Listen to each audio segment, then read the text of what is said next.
Star Wars Resistance is something of a third animated show set in the Star Wars universe and was the follow-up to Dave Filoni's previous series, Star Wars Rebels. Going into the show, I was admittedly pretty skeptical about it. The look of the show just didn't work for me. It was soft, bright, and oversaturated. I was also very skeptical about how you make a show like this that is about a bunch of people dicking around on a little water city, and how you make that interesting across a standard 21-episode animated season, especially when compared to Rebels and the Clone Wars, both of which had such epic and large scales behind them to boot. I was pretty much correct in my concerns, but it has its moments too. One thing that Disney really failed at with the sequel trilogy was to allow meaningful expansion. During George Lucas's prequel trilogy, we had the Clone Wars, the show, books constantly, games, and comics. With the sequels, we had a huge pre-film push with lots of adaptions and stuff, but this is really the only screen tie-in to those films. This, I think, was in part due to planning kind of lacking on the sequel trilogy. If they bothered with pre-production, the sky would be the limit. Imagine a show showing the First Order's rise to power, or later a show about the Resistance reformulating after The Last Jedi. Sadly, Disney and planning aren't two words that go together all so well. So they gave us this as tie-in media, a very loosely connected show about a bunch of Resistance spies who rarely do spying and mostly just sit around talking and shit. It's much less epic than Rebels and Clone Wars, galaxy-wide stakes.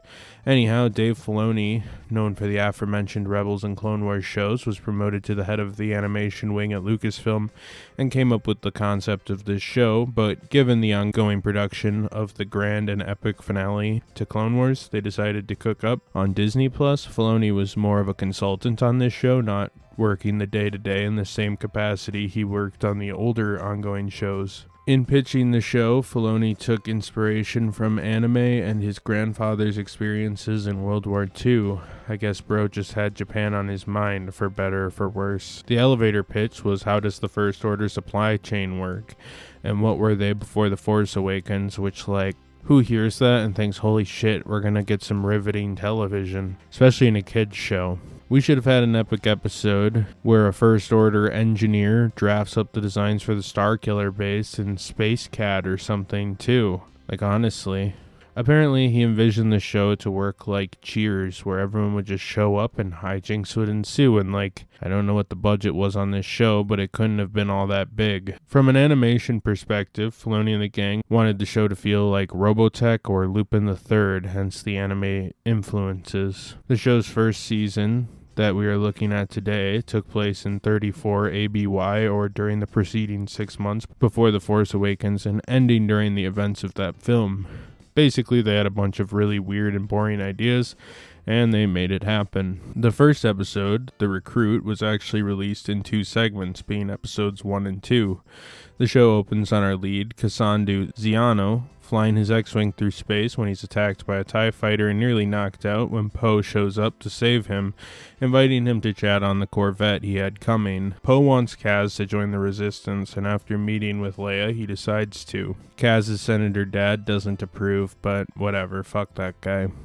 Anyhow, he is pissed when he learns that they are sending him to the Colossus port on Castilian, with Kaz asked to spy on this port, which racing is everything, and being a pilot can be big business. This allows Kaz to blend in and get ins in social circles that may lead him into rooms with the First Order. Kaz soon meets Niku Vozo, one of his allies, a Nikto mechanic, and Jarek Yeager, who is the lead on this mission and is a retired pilot. Jarek is a little hesitant to deal with the First Order or Resistance business, but eventually agrees. Niku, who takes everything very literally, signs up Kaz to race the ace pilots of the Colossus, which everyone is uncomfortable with, since it's a bit much for his first day on a secret mission. Anyhow, Kaz needs a ship for the race, and Yeager offers to let Kaz use a junk ship, the Fireball, if Niku can get it up and running. This is when we meet Tam, who was told she would have the ship. Anyway, she's pissed, but Yeager doesn't really care. Anyhow, they finally race in the thing against the aces, and Kaz does okay, but almost dies near the end of the race. Anyhow, Yeager says Kaz can stay and work undercover, but he doesn't want anything to do with the resistance stuff. Meanwhile, we see the TIE from the start of the episode was piloted by Major Von Reg, who makes it back to the assembling of the Starkiller base.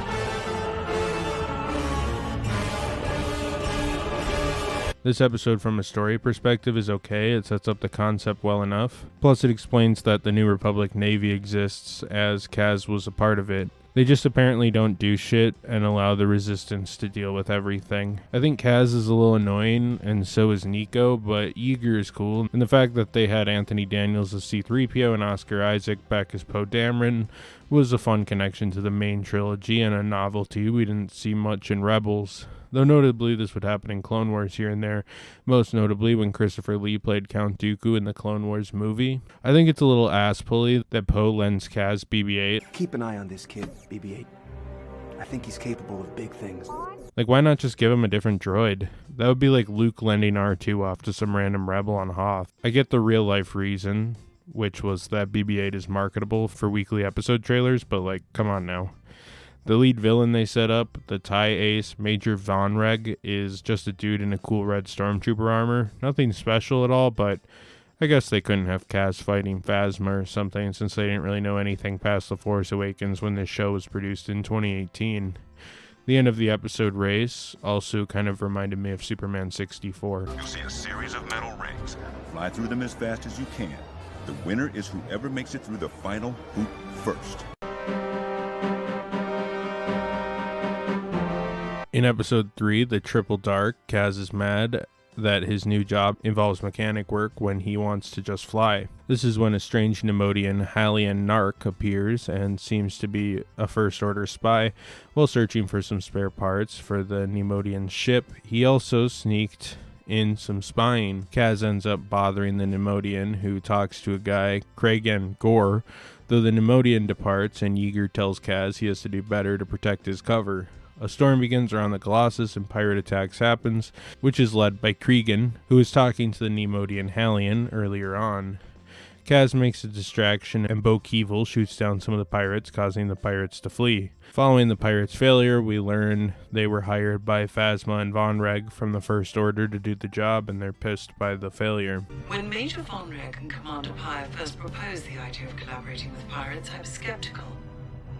Since then, you have done little to prove me wrong. The episode has a fairly fun conclusion, but man, I had a hard time getting into Kaz as a mechanic. The cover mostly leads to cartoony antics that ends in small conflicts, and the episode is relatively entertaining for early in the season. The biggest problem with this episode is that it leans too much in the uninteresting sitcom elements and fails to give us enough of the fairly interesting conflict that's happening behind that.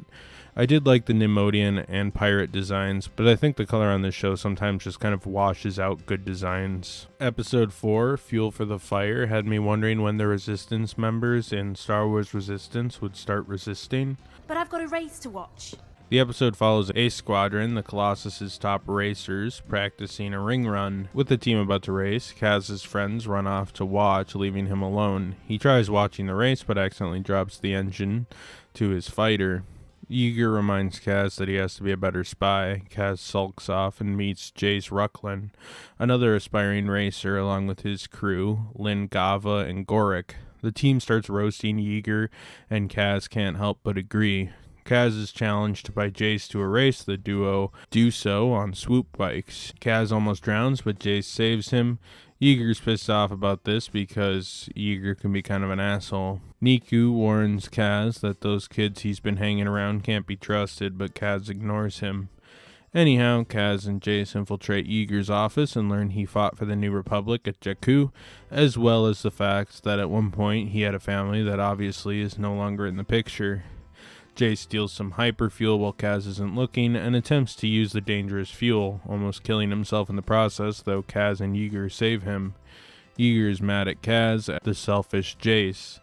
Anyhow, Yeager gets over it and the episode ends. Again, this episode doesn't really see the resistance resisting anything, and it's more of the group wandering around in a sitcom-like scenario, and not a very exciting one at that. The new characters set up the possibilities of some conflict in the future, but much like most of the early episodes, this one just spins its wheels and fails to really come together at a meaningful pace. It's another boring episode. Episode 5, The High Tower, finally bothers to add some First Order members to this up till now vapid show.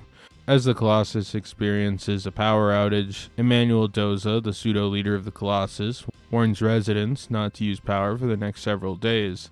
This is when the crew hear mumblings from the local pub that Doza may be a First Order agent. This is when Kaz meets Hype Phazon of Ace Squadron, who, as it turns out, knows one of the other mechanics, Tam, quite well, though she thinks he's kind of a douche. Hype and Kaz start shooting the shit, and the celebrity racer tells Kaz he was impressed that he raced Tora Doza back in the first episode, the daughter of Emmanuel Doza, the captain, just to keep you guys up to speed on the lore here. Hype lets it slip that yes, Doza is working with the First Order, prompting Kaz to want to check it out as Von Reg of the First Order arrives. Kaz convinces Hype to bring him to the High Tower to look into stuff.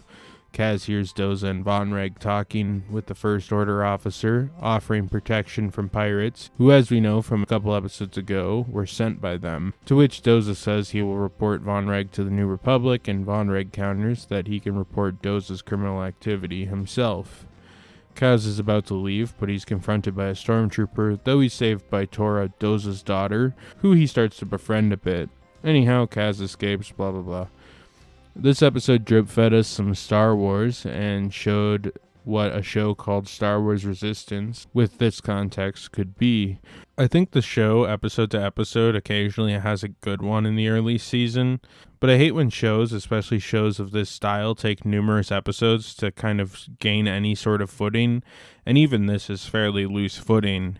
Frankly, I don't really care about the racing. I prefer to watch Star Wars shit, spying, dogfights, and more.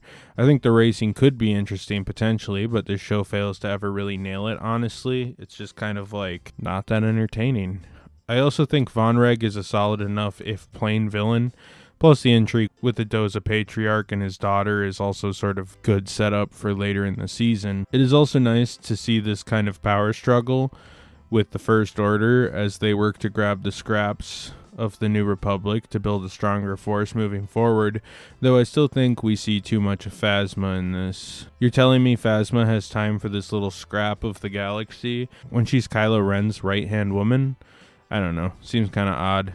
Solid enough episode for the early season, though I will say that this is in part compared to what came before, beyond just its own merits. Episode 6, Children from Tehar, has the crew of the Colossus fixing the fireball, but Kaz feels left out since no one thinks he's skilled enough to install the complicated acceleration compensator. He tries anyways and breaks it, vowing to buy a new one, which sends Kaz off to the tavern where he hears of a bounty on 2 missing children. Kaz pretty quickly finds the kids, but it seems the kids didn't want to be found fleeing from him. The kids, Ela and Kel, are clearly distressed, so Kaz decides they must need help and aren't regular runaways. Anyhow, Kaz and Niku are invited by Captain Doza to his office, and they agree to go up there, despite not really knowing what this is all about. Doza is acting shady as hell about the 2 kids and mentions to Kaz that he was spotted with the missing youngsters. After Kaz and Niku leave, Doza contacts Captain Phasma and asks why the kids are so sought after, and it turns out they're fleeing children of some First Order officers. This turns out to not really be true either, though, since they're actually refugees from Tehar and fled following Kylo Ren raiding and destroying their village. As the kids begin trusting Kaz, the First Order, led by Commander Pyre, shows up to the Colossus. The group is soon seen by the troopers and pursued, with the group narrowly escaping and the kids faking their death.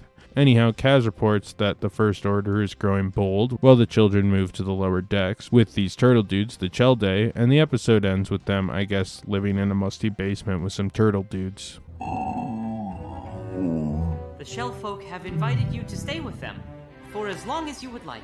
This episode continued one unfortunate trend in this show for me, and it's that despite the show's best efforts, the show absolutely cannot convince me to like Kaz. He's just not that cool. He's pretty blubbering and kind of annoying, despite hitting a lot of the tropes in this episode that I may have liked seeing had the same situation played out with a character like Han Solo and his personality at the helm rather than that of Kaz's. What did he say? I'm rather embarrassed, General Solo, but it appears you are to be the main course at a banquet in my honor. What I think this episode does well is the cohesion between the series and the pre-Force Awakens sequel trilogy, and that's starting to form a bit here. The kids have their village slaughtered by Kylo Ren, establishing stakes and a reason that these kids are targeted by the First Order, since they have information about the First Order's activities, given what they saw, that could warn the New Republic or lobby them about the war that's starting to loom behind their backs. It definitely feels like a Saturday morning cartoon in a lot of ways, but I think there's aspects of this episode that set it above many of the others, and that primarily lies in the episode's determination to add something to the New Republic versus First Order story, which I think is what drew people to the show in the first place, as the Clone Wars did the Clone Wars era of Star Wars. Episode 7, Signal from Sector 6, follows Kaz and Yeager going off planet to Castilian to rendezvous with Poe. Poe gives Kaz an X-Wing, which he's pretty gassed about, as he gives Poe the update on the Colossus and the fact that Captain Doza seems to be making moves to take over the base. As Kaz and Poe fly, they receive a distress signal from Sector 6, which the duo decide would be worth checking out. They do, and they find a crippled freighter with life signs on it. Checking it out, they end up finding a Kowakian ape lizard, which is a big version of this thing. The duo make it out and even save a survivor, a Miralan named Synara. Anyhow, they get into a dogfight with some pirates and make it back with Synara. We learn, however, following her rescue, that Synara is a pirate, and the duo was mistaken in assuming she was an innocent freight transporter. This episode's pretty okay as far as the show goes. The fact that this first season is squeamish to even throw our leads in an X-Wing is frustrating, especially when other previous animated shows were going pretty far to make their impact on the larger canon. So even being spoon-fed a small bit of X-Wing stuff and a guest star from Poe Dameron, played by Oscar Isaac again, was kind of exciting. What I found most notable was the addition of Synara, who would go on to have a fairly important role in the show moving forward. Solid enough comparatively, despite the show still largely lacking. Episode 8, Synara's Corps, sees Captain Doza worried that a pirate attack could come any day now, with Doza hoping that Yeager can prepare the Colossus's turbo lasers to prep the station in that eventuality, since A Squadron is off on an escort mission. Though to prep the turbo lasers, Yeager finds a Kormar tri-tracker chip with Tam and Kaz sent off to find it. The duo finds Synara San, who has found work on the docks after her seeming near-death experience in the last episode. Thankfully, Synara is able to find the part, though Tam is suspicious of Synara, since it seems she knows a lot about tech and whatnot.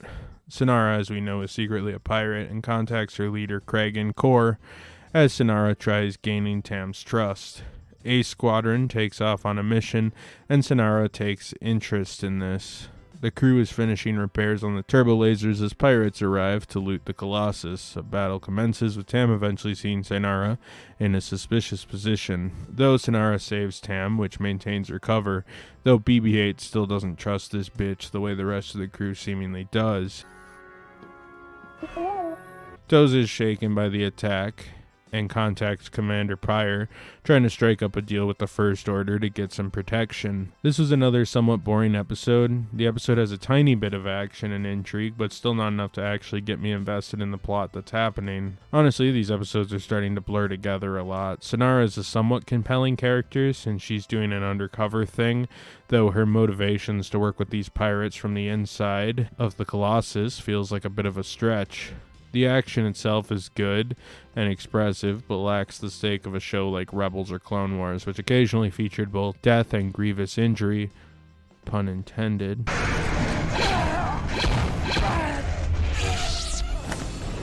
Which I think really sets up the stakes of those shows. This again feels like a sitcom and not a very good one. Episode 9 sees Marcus Speedstar, brother of Yeager, come to town for the Colossus's platform classic. Everyone wants Yeager to race him, since the previous champ is competing, his brother Marcus. Yeager and Marcus, however, have lots of issues, mostly stemming from Marcus's lack of ethics as he made his way up the ranks as an ace pilot, stepping on others as he climbed the ranks, though Marcus claims he wants to make amends with Yeager and that the two are all the family that they have. Anyhow, the Guavian death gang Han Solo confronted in The Force Awakens shows up to cause trouble and try to shake down Marcus for some cash. Fellas. Which is exactly why I'm here. As it turns out, Marcus owes them 20,000 credits, which may explain why he's back in town trying to run high-paying, high-stakes races. Anyhow, fast forward a bit, and Yeager agrees to the race, though he has traditionally outpaced his famous brother, who decides to keep up with his brother. He needs to use dangerous hyperfuel to speed up his ship, since that could give him an edge. The race happens, and Speedstar and Yeager make amends after a near-death experience, with Speedstar able to clear up his debts and the duo finally at peace.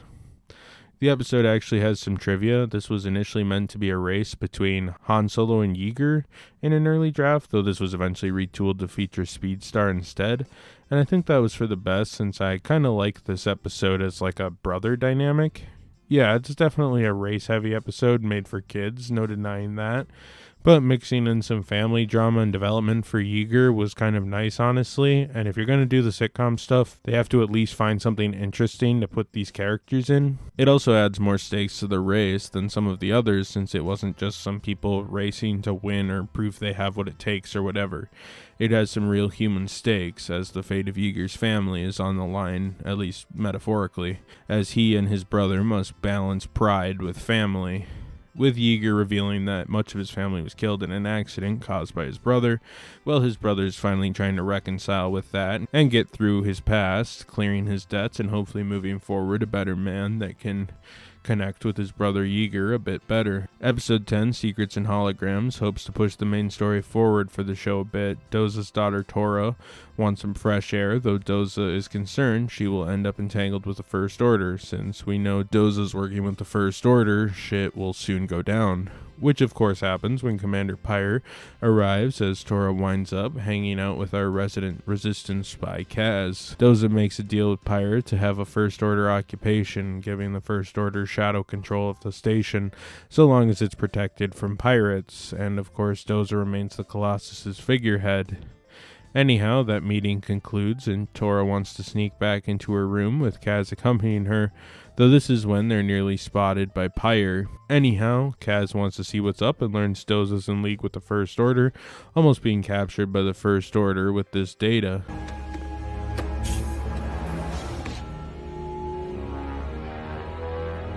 Tora confronts Kaz and wonders what the deal is and if he's a spy or not. The best way I can describe this episode is that it's the first truly plot-relevant episode since the pilot. We start seeing Doza's plan and get an idea of why he would team up with the First Order, and it somewhat makes sense for someone in his position, despite it being misguided. I have questions.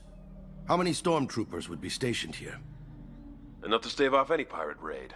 Kaz spies for once, stealing information and discovering Doza's First Order involvement while also befriending his daughter Tora. There is hiding, sneaking around, plus Tora's role as a conflicted side character trapped between her father's sins and what's right is about as compelling as this show is willing to get. This episode shows that the show can somewhat scratch the itch to feel like Star Wars, something that I think the show continues to improve on as we start to get into the second half, and I find Kaz and Tora somewhat a compelling duo.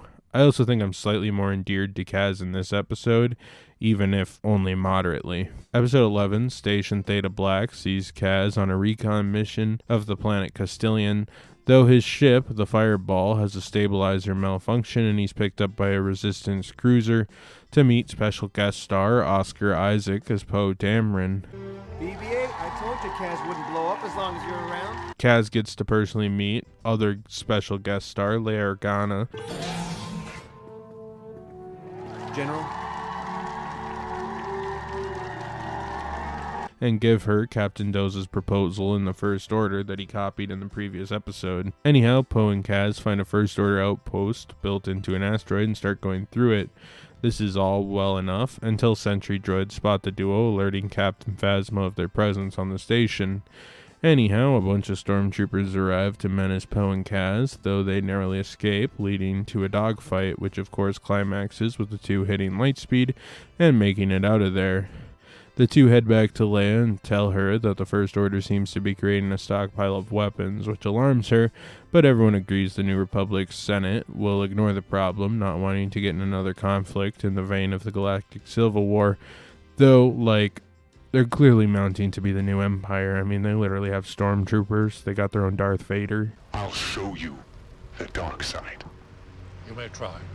This episode actually feels like Star Wars, like something we may have actually seen in Rebels or something. There's dogfights, stormtrooper attacks, and actual space in Star Wars. I know there have been mounting hints that this show was starting to improve, but it's cool to see a mission off the Colossus, and with more Star Wars side characters like Leia and Poe added to the mix.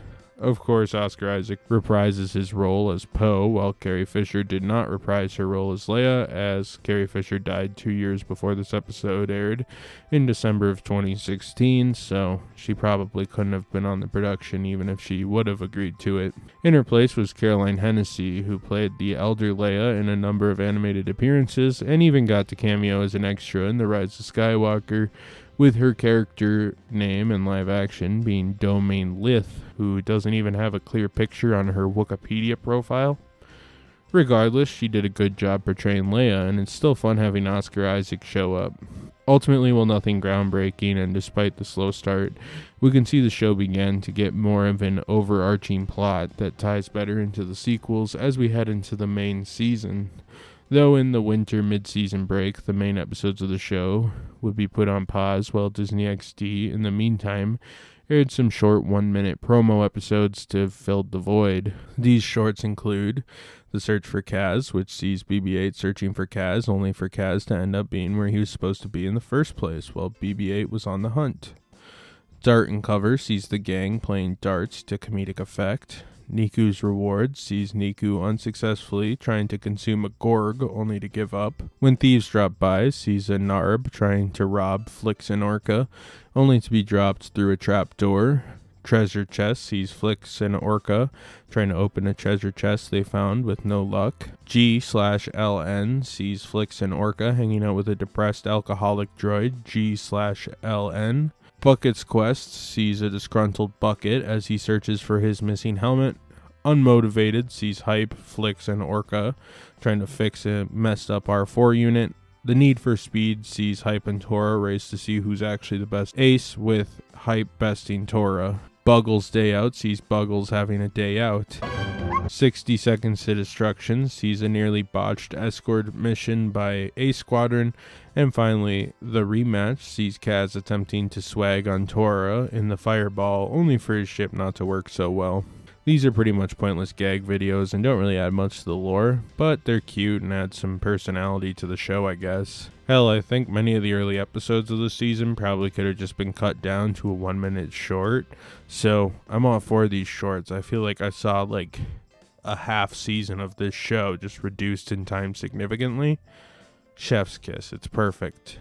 I'm pleased to see he stuck to a small, very simple Star Wars short. Basically, these are just little filler previews to get people looking for the show after its mid-season break. There's nothing too deep to these. It is sheerly promotional. Episode 12, Bibo has Kaz back on the Colossus with Niku and Synara, with Niku getting a new pet, Bibo, who starts growing quickly. Synara is also trying to hide her life as a pirate spy from Kaz, though she learns Kaz seems to have some sort of relationship with Poe Dameron. Anyhow, Synara and Kaz salvage a bit at sea, with Synara confronting Kaz as we learn Bibo's mom, who's basically a giant kaiju, attacks the Colossus, with A Squadron trying to beat it off. That thing is huge! Eventually we learn that the kaiju is just after its baby, that being Bibo, Niku's pet. So they return him to his mother. Niku's sad, but the crew give him a pet Gorg he names Lubo. This episode definitely feels like the old sitcom format of the early episodes, but hell, Niku getting a pet kaiju is a fun setup, and I like how Kaz and Synara are kind of two spies for different purposes on this ship that is slowly being taken over by the First Order.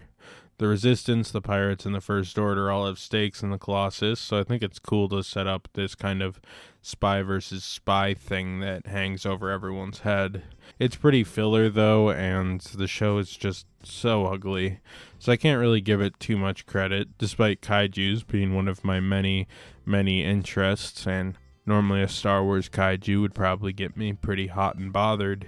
Episode 13, Dangerous Business, is another very sitcom-y affair, with Kaz tasked with manning Flix and Orca's store, since the duo are going off base and Kaz owes them for a previous part they lent him for the fireball. Though pretty quickly, Kaz runs into Trilogy, who claims to be with the mining guild and needs parts, but pretty quickly the dude tries robbing him. Anyhow, hilarity ensues and Kaz ends up in the cargo bay of his ship, which happens to be full of stormtroopers. Anyhow, all of this was for Tierjo to get a rare phase connector, which eventually leads to Tierho's ship being crashed and having to tell Pyre his mission was a failure. This episode is a bit sitcom-y again, Kaz being forced to man a store and having a First Order spy come in. I mean, that's just like a Fresh Prince of Bel-Air episode or something on its surface. Of course, the end has some ship hijinks and stuff, which probably wouldn't be in the Fresh Prince of Bel-Air, but yeah. It's okay as far as it goes, it's just kind of nothing. The Doza dilemma kind of jumps back into the action after a few smaller scale episodes following the mid-season break. We basically see the head pirate Kragan get bitched out by Pyre and Phasma for being ineffective in scaring Doza into fully ceding control of the Colossus to the First Order, who want it for its resources and ideal location in the galaxy, which we'll come back to that later. Kragan wants to plan some moves, so he hits up Synara, who is being pretty dodgy and not really fully invested in the pirate stuff since making some friends on the Colossus, though Kragan promises she can leave the Colossus after this one last scheme. Anyway, Synara is invited to hang with Tam, Tora, and Kaz, playing a game of Drone Blaster, with Synara sizing up why she has so much security, which Tora explains is because her dad, Papa Doza, is scared of pirates. Anyhow, Doza tries declining Pyre's offer for security to the Colossus, but as the two converse, Tora wanders in, leading to her unease from Pyre. Anyhow, Synara leads her pirate buddies to Doza Tower, but is clearly not in the game anymore, though her team captures Tora, which causes Synara to finally want out and to go to Kaz for help. The crew try recovering her from the pirates, though the First Order swoops in and betrays the pirates and delivers Tora home. This is some major leverage on the Elder Doza, who starts seeking First Order protection and seeing it as important based on this ruse that was completely set up by the First Order. We're very lucky the First Order was close by. Luck had nothing to do with it. Synara talks with Kragan, who tells her the deal with the Colossus is off after the First Order betrayal, but before she can learn what that means for her future as a pirate, Kaz shows up and she manages to maintain her cover. This episode to me feels like the old Clone Wars episodes where so much important plot happens and it has lots of important repercussions on the future of the show. Pirates, First Order, and the Fireball crew come in conflict with characters like Doza and Tora in the middle, unsure of how it all fits together. Not to mention the continuation of the Synara arc, which is starting to see more and more payoff. This is the type of stuff I want from a show like this, and while I think this show can occasionally wobble and feel inconsistent, this stuff starts tipping the scale a bit, making the show more heavily focused on connecting to the films, the First Order, and just the wider Star Wars plot from the sequel era in general. Episode 15, The First Order Occupation, is exactly what it sounds like. It's the episode where the First Order starts gaining serious influence over the Colossus. Since the events of the last episode, Synara has been quiet and away from the Fireball crew, who all are debating whether or not the First Order protection will help or not, though Kaz is obviously very much against it. Can't they see the First Order are the bad guys? Bad guys? They saved Tora from pirate kidnappers. The First Order is really overreaching, doing random stop and searches and generally causing issues to the people of the Colossus. Niku tells the First Order who he is, since Niku doesn't know Kaz is a spy, and doesn't see why Kaz is upset by this. Similarly, Tam sees the First Order as just doing their job. Kaz wants to call out to the Resistance, but Yeager thinks it's a dangerous idea since it could put them all in jeopardy if the First Order was to grab that transmission. Anyhow, the stormtroopers drop by and confront Kaz about being a spy, though he isn't the spy they're looking for, with them telling him they're looking for Synara for her connections to the pirates. Anyhow, Kaz finds Synara and wants to help her escape despite the revelation that she's a pirate, since he knows she's a good person deep down. Though after the botched escape, they need to enlist Niku's help to try one last time to get her off the boat, with her reuniting with the pirates after a narrow escape.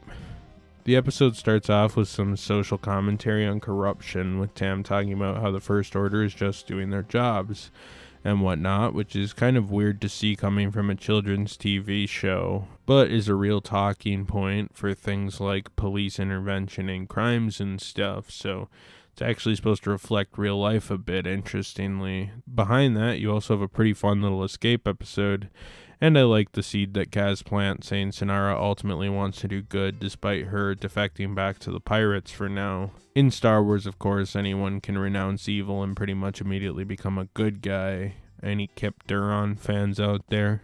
Anyhow, this episode was good. I also like how Tam is getting more to do than just being a background character who is barely notable, with her kind of being the pro-authority person who respects the First Order for, well, keeping order, while the New Republic is seemingly just a huge clustered mess. Look, they're just doing their job. This is what Captain Doza wants. Episode 16, The New Trooper, sees the First Order occupation continue to grow, with Pyre landing on the Colossus to visit Doza, where the duo debate the level of control the First Order should have, though Pyre isn't backing down as Doza wants. Rather, he hopes to double down and add even more troops. The pirate spy you were looking for is gone. Therefore, I do not need this many stormtroopers acting as security here. The spy escaped. Kel and Ela, who were running from the First Order in the earlier episode with the refugees, show up, with the duo almost being captured by the First Order after they accidentally bump into some troopers that were just kind of hanging around. Similarly, Ace Squadron is annoyed that they're losing their post to the First Order, as they were able to hold the Colossus down for a long while, and now these guys are just kind of wandering around.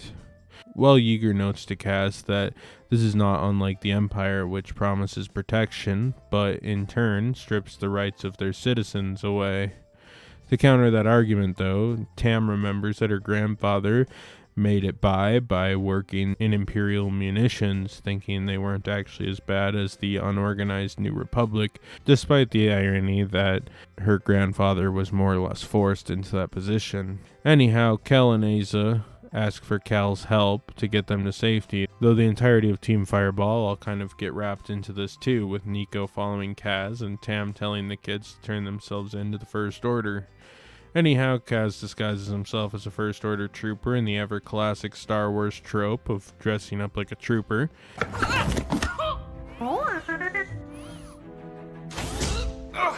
Okay.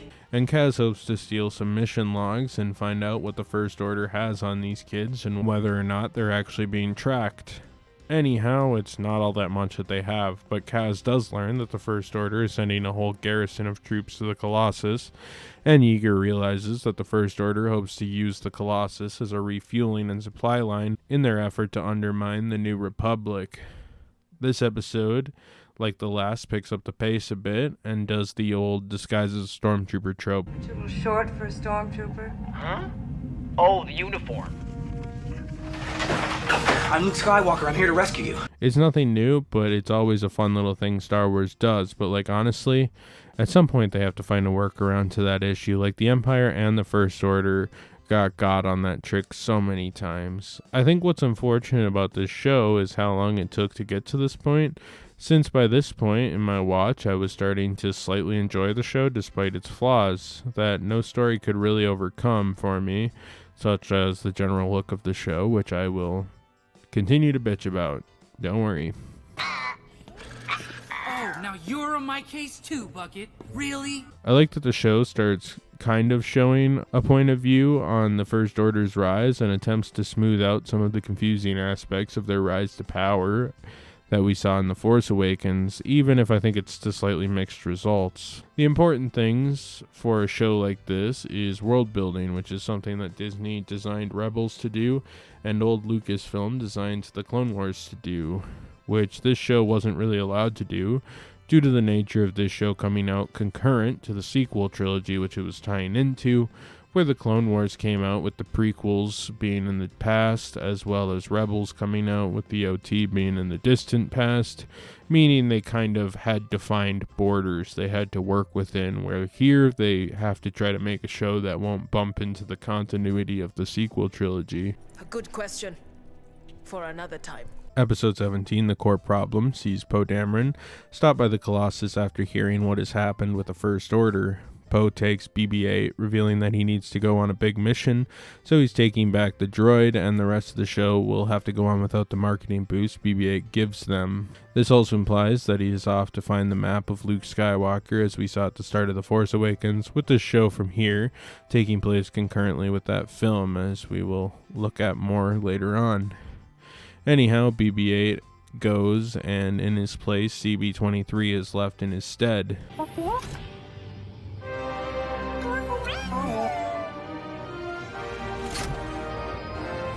Poe also drops the exposition that the Colossus is the biggest refuel station at the edge of the galaxy near the unknown regions, and given the sketchy things that have been happening out there with the First Order, it makes sense that they want to keep it away from the Resistance. Anyhow, Poe and Kaz go on a quick mission to check out some stuff, and they find evidence that the Starkiller base is a thing, and was tested on the planet Najara Va, which had its core removed, killing the moon. Anyhow, after investigating this gutted world, they are chased by some First Order officers, but of course, they end up making it off.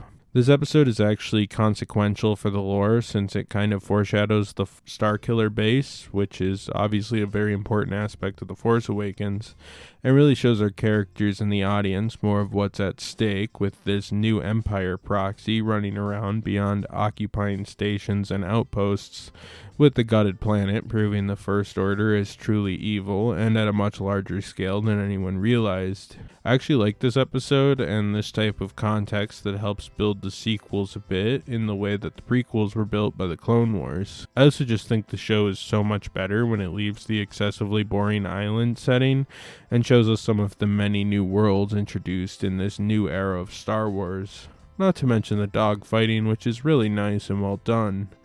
Ultimately, this episode shows what this show could be with more focus on a larger Star Wars plot.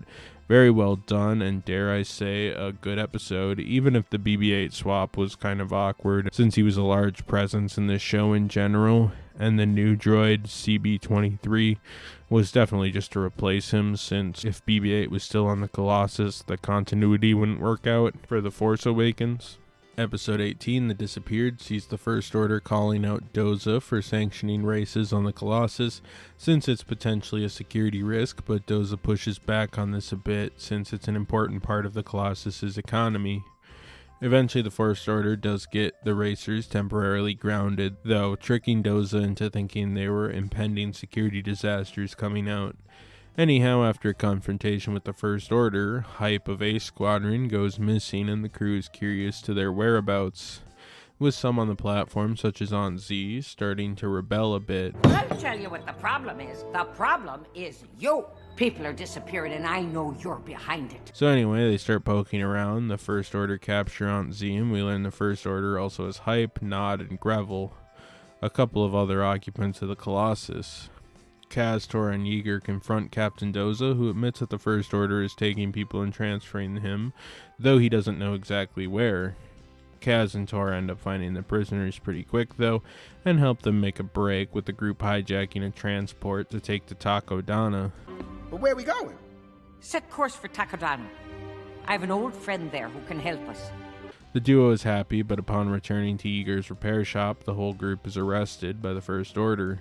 You and your friends are under arrest by command of the First Order.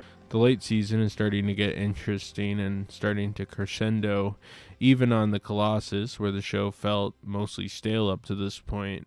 I like the idea that we really got a sense of what the people went through with the First Order, and I guess in a way from the Empire too. I think lots of Star Wars media focuses so heavily on the political figures, Jedi and soldiers, that sometimes we don't get to see people like Hype detained to be sent off in a concentration camp, just a dude who's kind of good at piloting. The end of the episode, Aunt Z says that they're ominously going to Takodana to see an old friend. Of course, we the audience know she's implying Maz Kanata. Though presumably millions of people live on Takodana, if not billions. I don't have census data. I don't really know much about the planet beyond what I saw in The Force Awakens.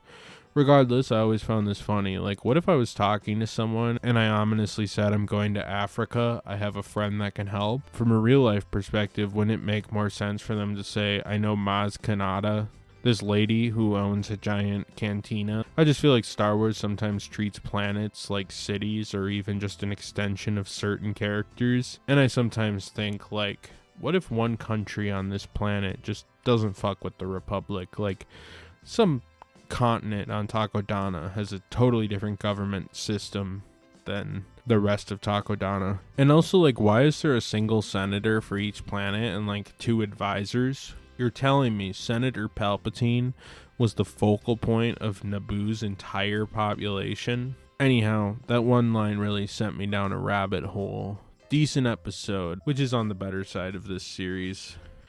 Episode 19, Descent, opens where the last one left off, with the group nearly escaping Yeager's escape shop and going on the run, though Tam stays back in a bid to join the First Order, having had enough of the lack of order or whatever. Meanwhile, Tora is pissed that her dad keeps playing ball with the First Order as Pyre arrives to tell Doza that Yeager and Team Fireball are all spies, with a new threat, Agent Tierney, coming to the dock to try to track these double-crossers. What remains of Team Fireball chooses to hide out with those shell folk from a bit earlier in the series with those kids they helped, offering to help, but Kaz is restless, still wanting to rescue Tam. Anyhow, Tierney starts working on Tam to get her to kind of join up with her under her wing, especially since Tam is chill with the Fireball crew, but is the one held most at arm's length concerning the New Republic and Resistance stuff, having not really known until the First Order busted in that was a thing that Kaz and Yeager were doing. No, Kaz is a pilot in the New Republic Navy who was recruited to serve in the Resistance. Kaz creates a plan to sink the Colossus to ruin all the First Order ships and enlist help from Doza and Tora. With Doza so sick of the First Order shit, he agrees to the plan. Doza pretends there's an accident about to happen so citizens can get off the platform, and he lowers the Colossus into the water, basically evening the odds a bit. Yeager is soon captured, but this is the push Kaz needs to start his own pseudo-resistance on the Colossus, with Leia sending coordinates for the group to join the proper resistance if they manage to break free, though with the events of The Force Awakens going on, there ain't much she can do to help them at that time. At this point, the show's events are now in full swing and stuff is getting good. Aesthetically, I like the episode. It's gloomy, and also the stakes are starting to be really raised for the crew, with characters forced to more or less pick their alliances and hope to liberate the Colossus. I don't know what happened to this show, but after the mid-season break, stuff started getting kinda good after a couple episodes. And while this is mostly setup, I think this is good setup. I like how the First Order frames the Resistance as an awkward paramilitary group, in the same way the First Order is fighting for the same ends, control, though the First Order wants order or whatever, where the Resistance would continue the New Republic philosophy of democracy and other things that have been causing real issues for the galaxy in their eyes. Custody? For what? Sector violation, conspiracy, sedition, among other charges. I think this in a way explains away the Resistance not having New Republic support at first, but I still fail to really grasp why the First Order starts building arms and armies. You would think that the New Republic Navy would take this little Imperial style remnant even a little bit seriously.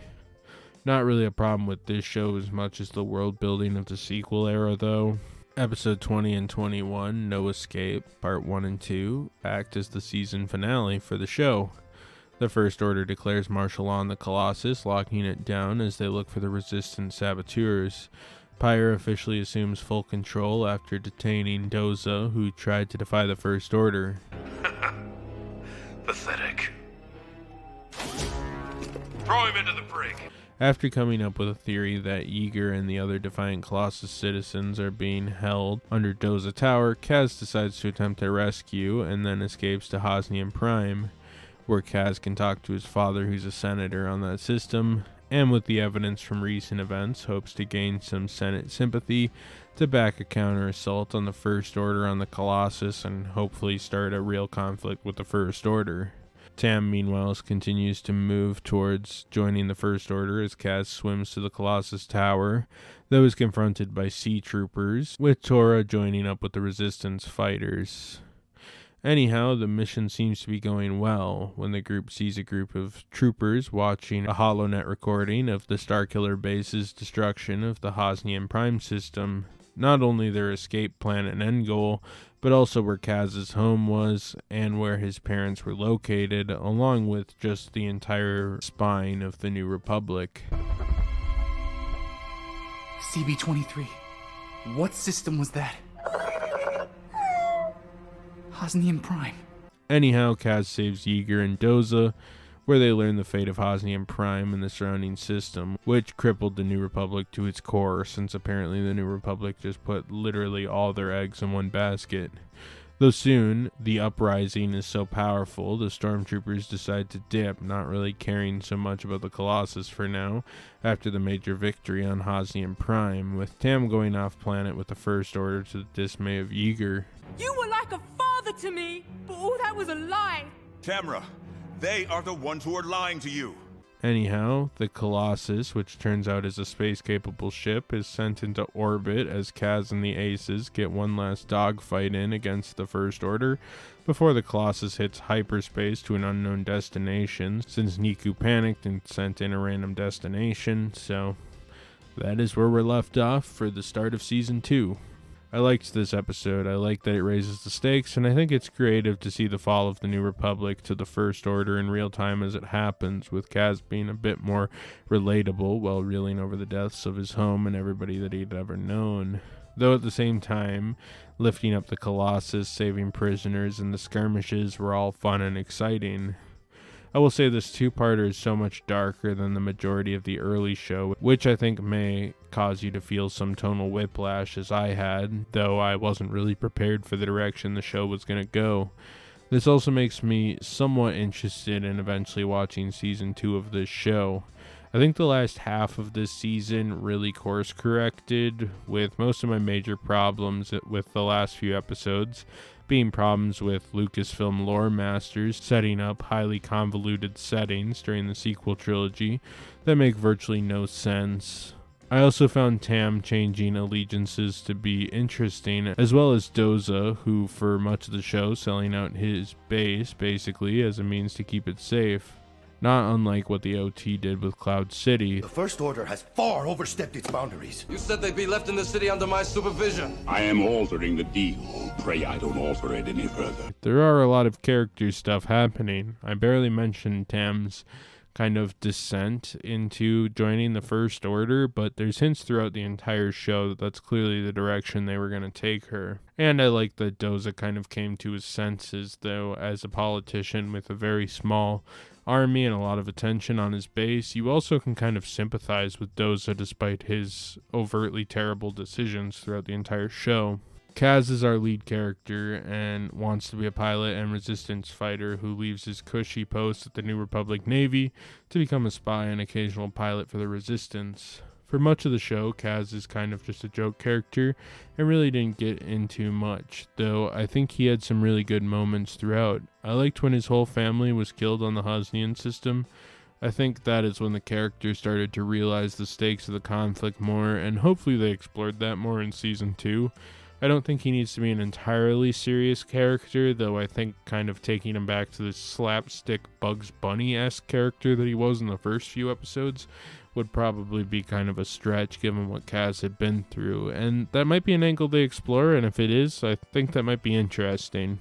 Yeager is the oldish man who was a pilot and has a passing relationship with Poe Dameron and the Resistance. He's kind of a hard ass, but learns to really care for the kids working under him, and I think one of his best moments was when Tam leaves the Colossus to join the First Order, since I think Yeager was kind of scared to get involved with another one of these conflicts, though as the show goes on, Yeager gets pulled more and more into it, and becomes more and more involved in Kaz's vendetta beyond just briefly counseling him here and there.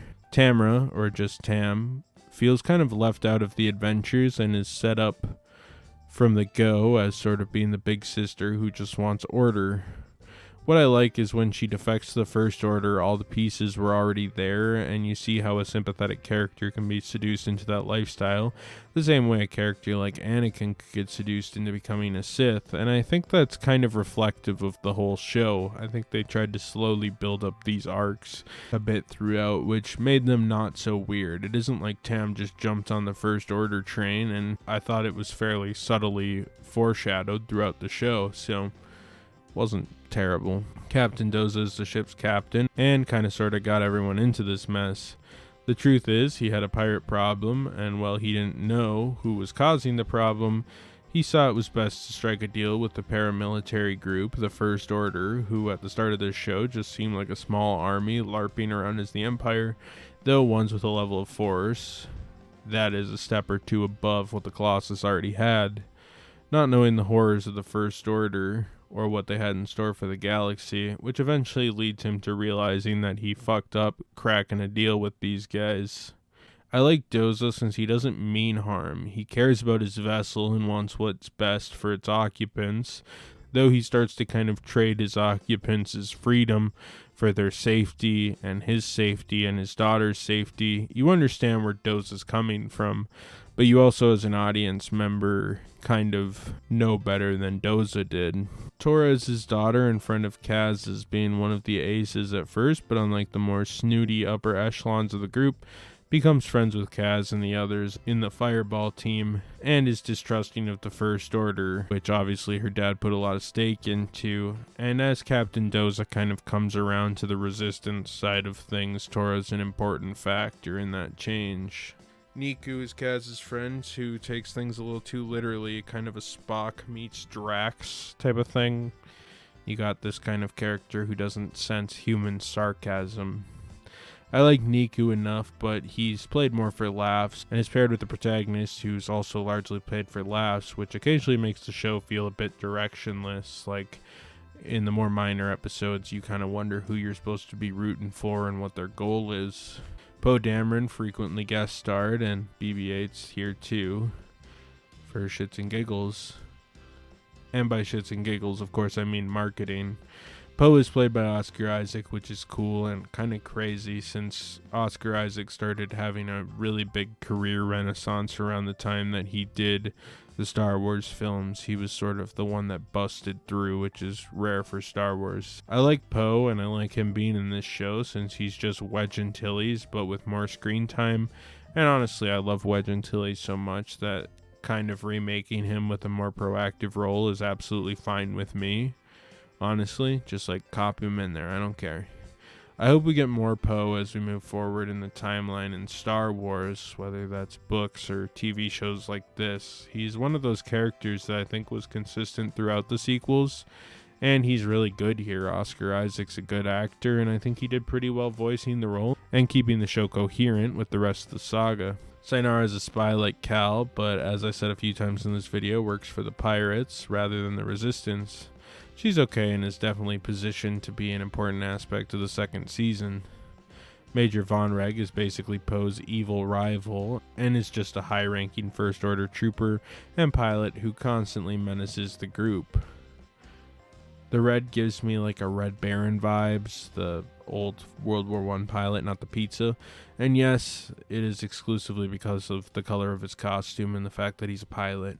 Commander Pyra is in charge of this operation against the Colossus and answers to film character Captain Phasma. He's basically the voice of the First Order and cracked schemes like hiring pirates to fake raids. He's an okay villain.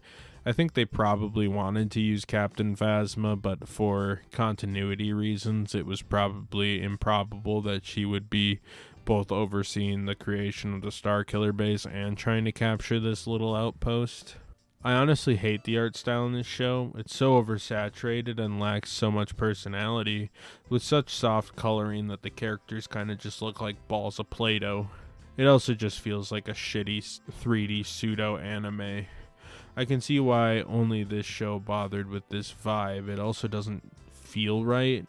The oversaturation gives like a Mario Sunshine or something more relaxed than a show about the First Order wanting to make a super nuke, solar system destroying super weapon. I think the look of the show is a miscalculation. Also, the characters' costumes are so over-designed and bright that it somehow horseshoes from being too much to forgettable. The fight scenes, be that blaster duels or dogfights, are occasionally really nice, and most of the time the show looks okay off the Colossus, but at its core, it's not a very appealing art style for me, especially since I think Rebels and Clone Wars both had very unique styles that both felt very in line with the Star Wars universe and both worked pretty well. Tonally, the show is kind of just boring until the last few episodes when it's no longer boring, and I think that boils into the problem with cable television, since I think the show, if boiled down to like 10 episodes with some world building, then the plot may have been a bit better. But this show and its concept clearly couldn't shoulder as many episodes as it was given, and it makes it a huge slog to get through the filler episodes. I also think the tonal whiplash from the goofy cartoony Kaz hijinks to Kaz crying since his whole solar system was destroyed in front of his eyes was just too much of a switch. It's, hot and cold, they don't go together. One thing I can defend on this show, however, is Michael Tavera's score, which is unique, creative, and does a damn good job trying to balance the musical thesis of Star Wars with whatever this show was trying to do tonally. Considering this guy is known primarily for scoring the Tom and Jerry direct-to-video films, I actually think it turned out really well, and give this man some work in live action or TV or something. Animated movies exclusively is just I think he could do more. Overall, this season is kind of bad. I think it has fragments of good ideas and good moments, but much like the trilogy it ties itself into, it fails to execute these ideas super well and takes a really long time to get interesting. I do think the show has such a steep increase in quality by the end of the season that I think there is a chance, however remote, that we may actually see some good stuff come out of season 2. But I also don't want to get my hopes up for whenever I get around to watching that. I also don't really know who the audience is for this. I know it's a kid's show, but I think shows like The Mandalorian and stuff, along with the already underrated Skeleton Crew, have kind of filled that tween niche that I think this show was primarily aiming for. Not to mention Rebels and Clone Wars are a thing, younger kids have the Baby Jedi show, and the adults have shows like Andor. This show doesn't really have a niche to pin itself to. It's the lore for the sequel trilogy, and it has such a mixed tone. I don't know who it's made for, and regardless, it doesn't really matter because there's so much better shit you could be watching. Looking at a macro lens, I don't see much of a reason to go back to this. It adds little to the sequels, barely ties in, isn't very good, and other than minor, fairly inconsequential Poe cameos, doesn't really add much to the wider lore of Star Wars. It tries to explain some underexplained things from the sequels, but remember, this show dropped around the time The Last Jedi was being made, so it had little that the audience didn't know in terms of lore that they'd be able to share until they figured out how this sequel trilogy was supposed to turn out. A good question. For another time. And with little wiggle room, since they didn't want this show to do much to determine the future trajectory of the Star Wars universe, something I don't think higher-ups at Disney really knew at the time, since the future of the sequel trilogy was being written by the seat of the director's pants as they were going, basically. I really wanted a solid tie-in to help sort of legitimize the sequel films in the same way the Clone Wars kind of sneaky legitimizes a bunch of messy aspects from the prequels, though to this day, We really haven't gotten much in the sequel trilogy in terms of expansion, because I think Disney is too scared to lock the films into a box, and with an unclear future on what they were going to do with Rey in that new Jedi Order film, I think it may be a while before this era gets proper exploration the way the other main film eras have gotten since. Somehow Palpatine returned.